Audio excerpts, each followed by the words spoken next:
Today we're going to go over drums on the song by God-Fearing Women called She Ain't So Reggae. And we're going to start with drums, starting with kick, going all the way through the overhead and rooms. I'm going to show you a quick way how to mix it, and we'll break it up into multiple videos and see how it goes. So here's how the drums ended up.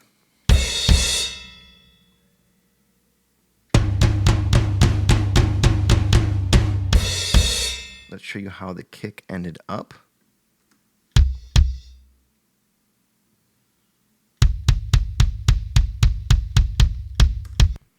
Alright, so we've got two kick channels over here, a kick and a kick duplicate. I did not do a kick in and out. This recording is about 10 years old. Pretty basic setup on the drum kit. And let's show you just the main kick. So this is just the microphone Beta 52.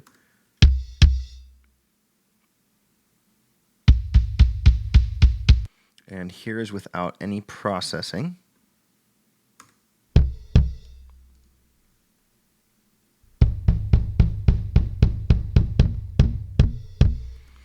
Alright, let me duplicate this and drag each plugin over one by one. We can explain what we did here.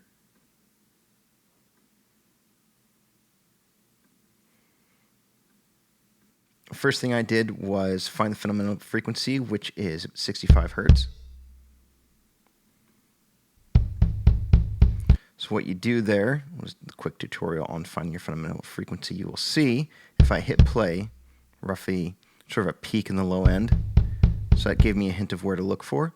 And what you do is sort of narrow your bandwidth and just do a sweep.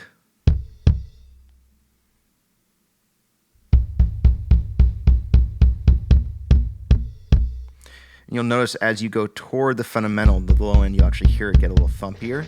As you get away from it, it's going to get quieter. So about 65. Bring that down to where it was, which is about 2. Widen out. Alright, after that, I cut, do a high pass to where you can actually see it's not really cut into the fundamental. That cuts out everything below that. After that, I do another cut right above that, so it's actually not affecting the fundamental, but right above the fundamental. I do another cut.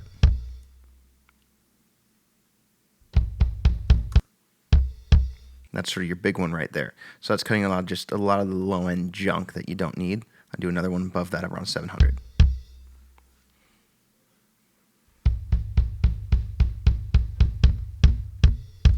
Now, if I was going to be doing a kick drum, or this was just my main EQ, I'd probably bring this down a bit more. Even wind it out a bit further. Same thing here.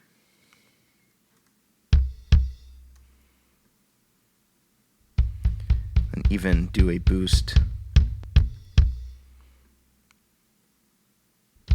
for my attack here.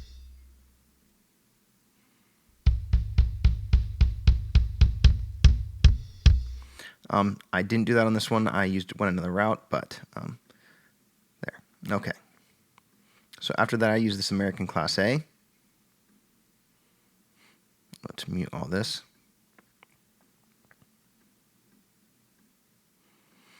Alright, so the first thing I did on this Class A is I boosted that a little bit, just to gain in, drop the output gain. This was more just to control my levels.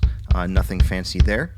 The big thing I did first was play with the shape, a gate, so you're not playing with just so you're cutting out stuff I don't really need.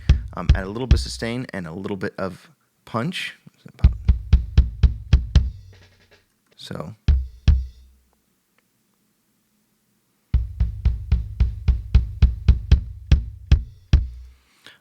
that was just, yeah, to add a little bit more just punch on that kick on the way in, just get that beater hitting a little more. Turned up the drive, play with my tone.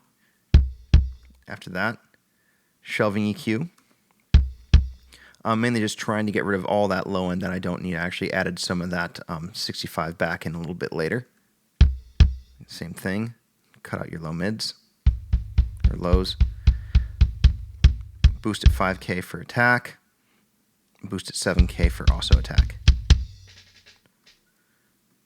And close close enough. There we go. Okay.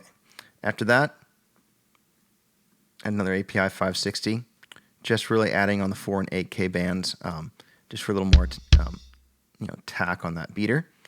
And then I added an R bass for a little bit of love at 65 hertz. And then after all that, I duplicated the channel, kick duplicate, threw on just a little simple drum sample, low dynamics. I'll show you what's going on there.